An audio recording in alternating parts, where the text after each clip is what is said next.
Hey, happy Thursday here on the Wagertalk YouTube, Instagram, and Twitter channels. Kelly Stewart bringing in Carmine Bianco, talk all things NHL playoffs tonight. Welcome in, Carmine. Got a quick housekeeping note. Do not forget, I'm going to be at Jake and Joe's in Braintree on Saturday for the Final Four with Viva Tequila Seltzer.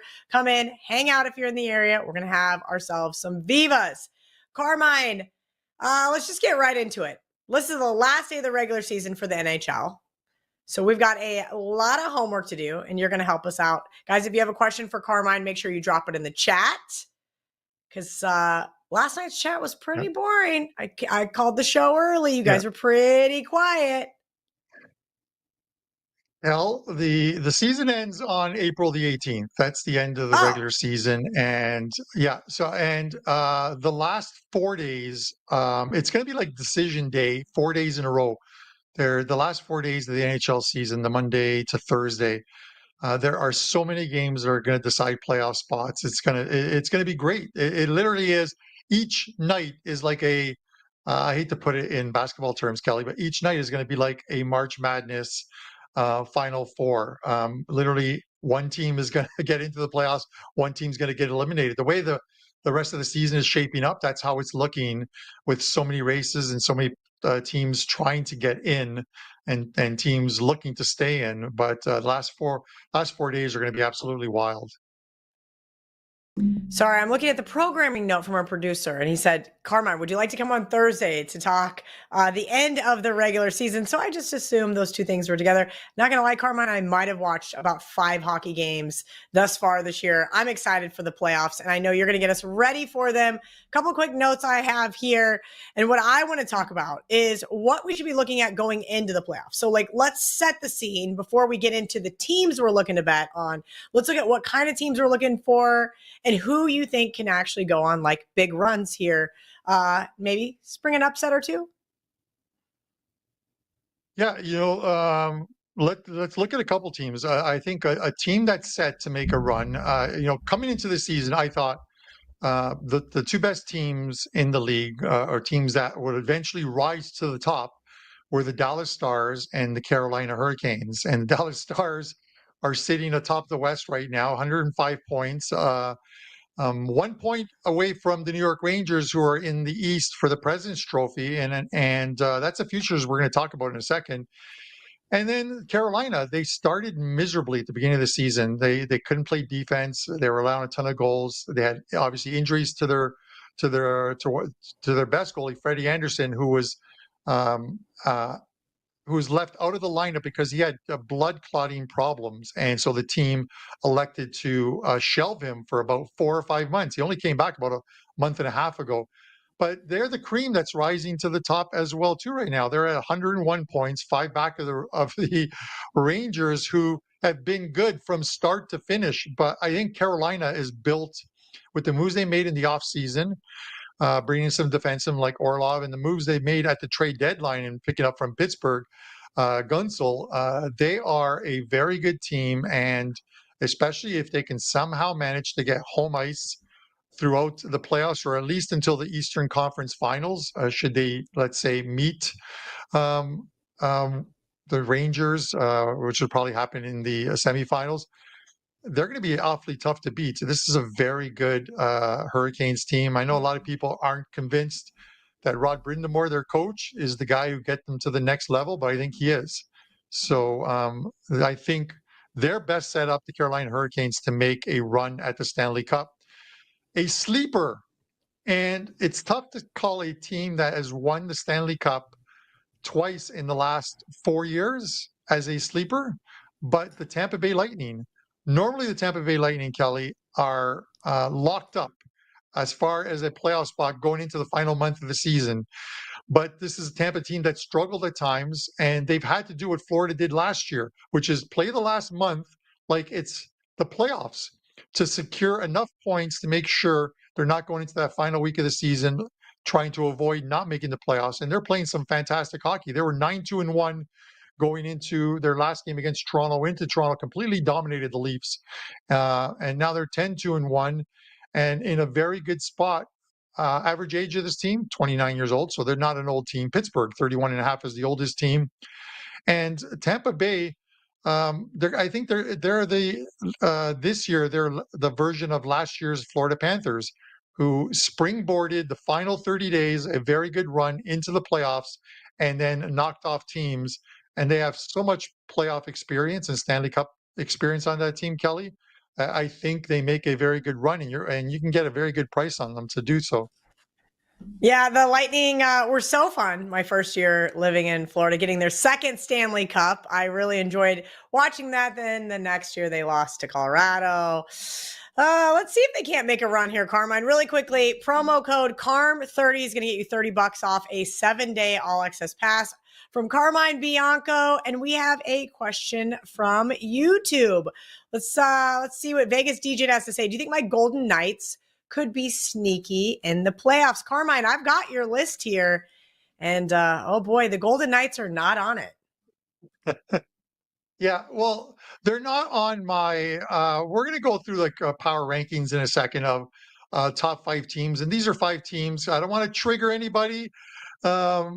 You can put the pun in, especially Adam, but you can mix those 5 teams any way you want, and pick them out of a hat, and they can easily be at the top of the power rankings. But as far as the Vegas Golden Knights are, the Knights struggled a bit. One of the problems right now with the Knights is, and I think that this team, top to bottom, is a very good team. They've got some guys on the injury reserve.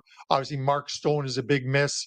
Whether he comes off, I think it was the lacerated kidney, whether he comes off the long-term injury reserve by playoff time remains to be seen. I think the more troubling thing for the Vegas Golden Knights is the fact that Aiden Hill has struggled of late, which has put the emphasis on Logan Thompson being the number 1 goalie. Aiden Hill was the guy who took over last year, late in the season, took him into the playoffs, and the guy just absolutely stood on his head, and they won the cup. They're the defending cup champions. So you always have to respect the defending cup champions. But right now they sit in 6th spot, which means that they would be on the road as the 3rd seed in the Pacific right now. They would be playing the Edmonton Oilers in the first round. Unless the Oilers are able to catch Vancouver, then they play Vancouver in the first round. But it looks like we're heading to an Edmonton and Vegas one. And if there's goaltending issues in Vegas, Edmonton's not the team you want to play, especially with Connor McDavid, or McJesus as they call him, Draisaitl, McJesus is a and good the one. rest of the I like that one. players on the team. Yeah, that's what they That's call a him. good And then nickname. I Zach don't know why. Hyman. Zach Hyman, Zach Hyman, 50 goals for this guy. When you play on the Oilers and you play with that talent, with a guy like McDavid, you're going to get some goals. And a lot of Hyman's goals have come from that 5 to 10 feet in front of the net, because McDavid just puts it on his stick at the most opportune times, and he's just scoring. God bless him. It's like what Gretzky did for guys like Dave Semenko back in the early '80s when he was playing. All right. I love it. Carmine, one of the things that I always think is funny whenever I hear, do you know where standing on his head originated from? I I don't. I Do don't you either. know where That's why I'm it came asking from? you. I don't. No. I I always don't. laugh whenever I hear it. And I'm like, who the heck started that? Like, where did that come from? Yeah, I guess it's because it's such a great accomplishment to be able to stand on your head, and maybe it is. Maybe someone on YouTube in the comment section can let us know. Google Yeah. standing on your head, or on our Instagram. But Kelly, it's like 86 for people who worked in restaurants, and they would say 86 this item from the menu. Um, I learned this about 10 years ago, what 86 meant. Do you know where 86 came from? If you don't, No. I'm And I about to worked in tell a you. lot. I worked in a lot of restaurants and Yes. bars. Here's where 86 come from. When you wanted to eliminate something from the menu, the mob, back in the days of Vegas, when the mob was there, if they wanted to get rid of someone, they drove 8 miles out and buried him 6 feet down. And that's where 86 came from. Okay, well, that's terrible. So anyway, on a lighter note, we But got it's another true. question from YouTube. Carmine always with the But it's fun true. facts. Let's see. It is true, Jonesy, though. Panthers and Senators over, Carmine. Is that for tonight's game, I'm guessing? Yes, it is. It is, and Florida's got to start to turn it around, as I mentioned, and I think they will. They've got a very favorable schedule. This is a team that they're doing the opposite of what they did last year. So the last 30 days of last year, they were playing playoff hockey, winning an unbelievable amount of games, and they squeaked into the playoffs. I think on the last night of the season to get in there, and then we just went on an insane run, kind of like what I think Tampa Bay could possibly do in a tough Eastern Conference. I think they learned from that, and the fact that they're already guaranteed a playoff spot, and they know they have a type of team that plays very good defense. That they can act, that at this point here, they're trying to protect their team because by the time they met Vegas in the Stanley Cup Finals, they were missing 6 to 8 players. Guys were injured. Um, that the toll of those 30 days and then the playoffs, it just damaged that team that they never had a fighting chance against Dallas. I think now the idea is for Florida to get to the finish line and get into the playoffs with a healthy team. And I think that's what they're trying to do. So I don't think they're playing as tough defensively as we've seen them play. They went through a stretch of like 16 games, I think, where they stayed under the total. And now of late, a lot of their games are going over the total. Ottawa's a team that has been playing spoiler, won 6 straight games against, and 3 of them against teams trying to make it into the playoffs. They lose the other night to Minnesota, 3-2 in Minnesota. Minnesota's a defensive team. I think there's a good chance we see some pond hockey in Ottawa tonight. There's another phrase for you, Kelly, pond hockey, and it normally leads to goals. At least I know I think that one. Florida's the right side to take tonight. Yes, I think Florida's the right side tonight. I'll be happy with like a 5-3 final for Florida. The over bettors get their money. The Florida bettors, like myself, get the money, and we're all happy. I like it when we're all happy. If you guys have a question for Carmine, drop it in the chat. We got one from Instagram. They want to know about the Flames Jets total. See, this is pretty much a game that I would likely stay away from as far as the total. The Jets are a very good defensive team. They've been, if you bet Jets unders all season long, you've made money. They come off a win, and it was a high-scoring win by Jet standards against the LA Kings. I think the two best defensive teams in the Western Conference get together and they play a 4-3 game. That just shows you how totals are in the last couple of weeks of the season. They are, for lack of a better word, they're completely hit or miss. I just don't like taking them. But you look at the games prior to that, Winnipeg lose 3-2, stays under. They lose 4-1 to Vegas, stays under. Play the Oilers. Those games normally will go over, 4-3 game. 3-0, they lose to Washington. A lot of low-scoring games. And the Flames are done. The Flames are toast. As far as their season goes. So they're just playing out the string. So you just don't know if they're even willing to play any any defense at this point. Guys don't want to get injured. Guys don't want to block pucks. When you know your season is done, the last thing you want to do as a defenseman or a forward in your own zone is go down in front of a guy who's firing the puck at the net at like 90 miles an hour. You don't want that. You just want to finish off your 5 or 6 games, grab the golf clubs, head to Florida, and play some golf. So I don't think we get much out of Calgary tonight. I think Winnipeg is the right side here, and we as far as the total is, I would lean to the over just because of the fact that I don't think Calgary wants to play any defense at this point. But you need both teams to score in order to get over the total. We saw it with Edmonton and Dallas last night, 5-0 at the end of the second period for Dallas. Game finishes 5-0. Edmonton brought nothing to the table. So those are the pitfalls of betting totals sometimes. Yeah, that sounds really frustrating, Carm. Any other teams that you think may have just cashed it in, if you will, this last couple weeks? I think Anaheim has. Anaheim, they won their last game against the aforementioned Calgary Flames in Calgary, and they win that game 5-3. But they're at the bottom of the standings. You got teams like Chicago has been playing some competitive hockey of late. The Sharks. Some of these bottom feeders have won some games over the last over the last week or so, where they were plus 250, 260. Kel, you'll love those numbers. I think on Saturday night, the Sharks won, the Blackhawks won, and there was another team and Ottawa Senators won. Each team was Ottawa was the lowest at plus 180. The other two teams were plus 250 in their games. That's one of your Kelly money line parlays that would have paid like about 80 to 1 on that ticket in all likelihood.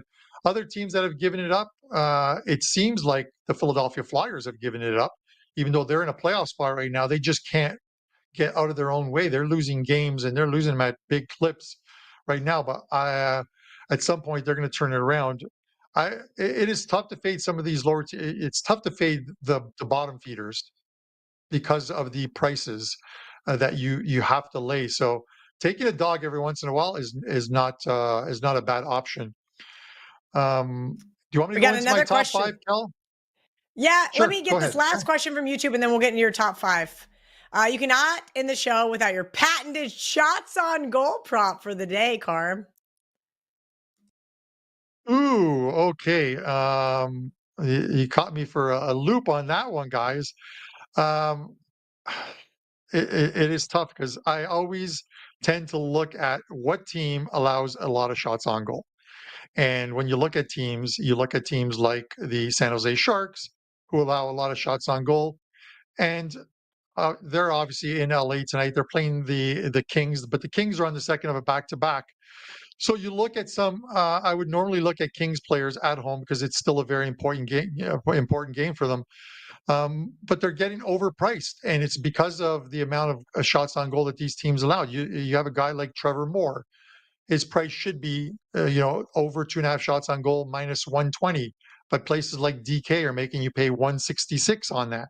You look at someone like any of them, like even someone like a Kevin Fiala, who should be over 2.5 minus 115 minus 120. They're making you pay 45 cents. Vig books are adjusting, and I think we're getting priced out of the player props. The one guy who's very good at this, Kel, and for you guys out there, is Andy Lang. Andy is absolutely, you got to give credit where credit is due. Andy Lang absolutely killing it with NHL props. He just knows the right ones, how to find them. And even if some are a little too viggy, I'm going to use that word. I just created a new word. A little too viggy. Andy justifies how to play it and what the long-term record is on playing it to show you that it's still very profitable. So that's one where I'm going to defer to a different capper because he's a specialist on it. Yeah, he's been crushing him, Mark Zeno, and then Ronald Kabang right now in our top three there on wagertalk.com. Again, Carmine 30 gets you 7 days all access for our guy, Carmine. And Carm 30. Do not forget that, guys, because then I'll get yelled at. Always. Okay. Johnny Detroit is always reminding me about the promo codes that I almost always forget. So Carm 30, $30 off 7-day all access pass. Carmine, this is what I got for you for your top five. We already kind of talked about the Carolina Hurricanes. We've kind of already talked about another team on here, but let's go just rapid fire 1 through 5. So 1 through 5, and again, I'm going to explain them and why I like them. Obviously, the Carolina Hurricanes, I've got it number 1.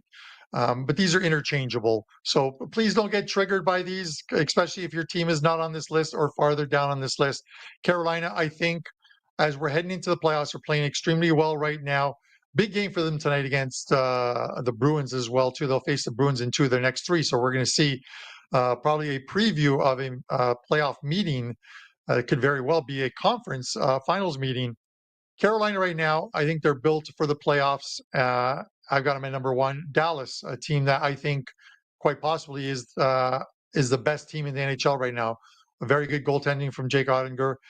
This team looks really good right now. The New York Rangers. The Rangers are number 1 in the league in points right now. I have my third. The reason I have my third is the last week to 10 days, this team hasn't looked good. Their coach has even said he had to call a timeout in the second period of the game yesterday against the New Jersey Devils when they blew a 2-0 lead, and I think we're down 3-2 at one point in that game. I had a 5% play on that one, so I was happy that the Rangers came back and won. But he's not happy about the way his team's playing. They need to tighten the screws. So I've got them at 3 right now. The Colorado Avalanche. Anytime you have Nate McKinnon on your team, um, you're going to win games. This guy is a champion. There's a Stanley Cup winners 2 years ago, of course. And then the surprise, and this is going to surprise everybody, the Florida Panthers, because I think the Florida Panthers are right now coasting towards the playoffs. But here is the schedule for the Florida Panthers, Kel. I'm going to bring it up here. I do have it. I swear I do have it. The Florida Panthers, as much as they're struggling right now, this is how they finish off their season, Kelly. They play the Ottawa Senators tonight, then they go to Boston, and then they're home for 4 games against Ottawa, Columbus, Buffalo, and the Toronto Maple Leafs. At home, 4 games, no travel. That's when they start to amp it up in the final week of the season and get ready for the playoffs and get into the playoffs. And we saw what they did last year. This team can play defense, very good goaltending. They can score. They're going to scare a lot of teams again this year. So the Florida Panthers come in at number 5. Bruins fans, don't hate me, but you guys have a very good team there. The comment section said, we'll get triggered all right. That's so true. Panthers, boo. You guys are very active tonight. Sorry, Joe, if you're behind the scenes. Joe is behind the scenes. He's manning the Instagram chat so nicely. I will see Joe tomorrow. Actually, just text him and ask what time he lands in Boston. No more Instagram messages. I don't think we have anything else from YouTube right now. Carmine, got 5 or 6 minutes here. Anything you want to leave our audience with? Yeah. I'm gonna throw a couple of futures at you guys, and these are 2 that I played today as I was going through the futures market, and one that I loaded up for clients just a little while ago. So the one I loaded for clients is the Dallas Stars over 113 and a half points. They're on right now 105 points. So they need 9 points, and the juice on this is minus 110. They need 9 points to cash that ticket. They have 6 games left. But here's the thing. They're in Chicago. They're 3-0 against Chicago this season. They're going to beat Chicago. Then they play in Colorado. That's the toughie because they're 0-3 against Colorado this season. If they can manage anything out of that, I think it would be a bonus. They return home for their final 4 games of the season, so no travel. At home, they face the Buffalo Sabres, Winnipeg Jets, Seattle Kraken, and the St. Louis Blues. Each one of those teams are struggling right now, including and 3 of them are outside of the playoffs looking in, and the one that's in is Winnipeg, and they're struggling right now. They are 7-2 combined over those 4 teams this season in head-to-head matchups, and they play them at home. I think they win all 4 of those. So if they win the Chicago one, it doesn't matter what happens in the Colorado one. There's 10 points. They finish with 115. You cash that ticket. With that said, also that schedule should give them enough points to win the President's Trophy. And they are second right now to the Rangers. The Rangers are favored to win the President's Trophy, but you can get Dallas at plus 190 right now. And if you look at the Rangers schedule to finish out the season, they're only 1 point ahead. They've got to play in Detroit. Big one. Johnny Detroit, if you're watching this, man, it is a huge game for your Red Wings. They then play the Montreal Canadiens, but they play the New York Islanders twice, a team trying to make the playoffs, the Philadelphia Flyers, and they finish it off with the Ottawa Senators. I think there's a couple losses in that in that schedule for them, and that's just enough to get Dallas over the finish line. So I'm going to take the plus 190. Awesome stuff from Carmine Bianco at Carmine Bianco WT on Instagram. If you guys are not following, he puts out a ton of free hockey content over there. And yes, of course, I'm pushing that spot because we're trying to build the Instagram channel, guys. Wagertalk Instagram channel, as well as the personal cappers, because that's where videos do very well. Carmine Bianco WT on Twitter as well. Carmine, thank you. I hope you have a wonderful weekend. And we'll get you back on here before the hockey playoffs commence and see if there's anything else you really like. Guys, make sure you again head over to the Wagertalk YouTube channel, click the like button, hit the subscribe button. We appreciate all of you guys hanging out with us each and every day here on Game Time with KIV.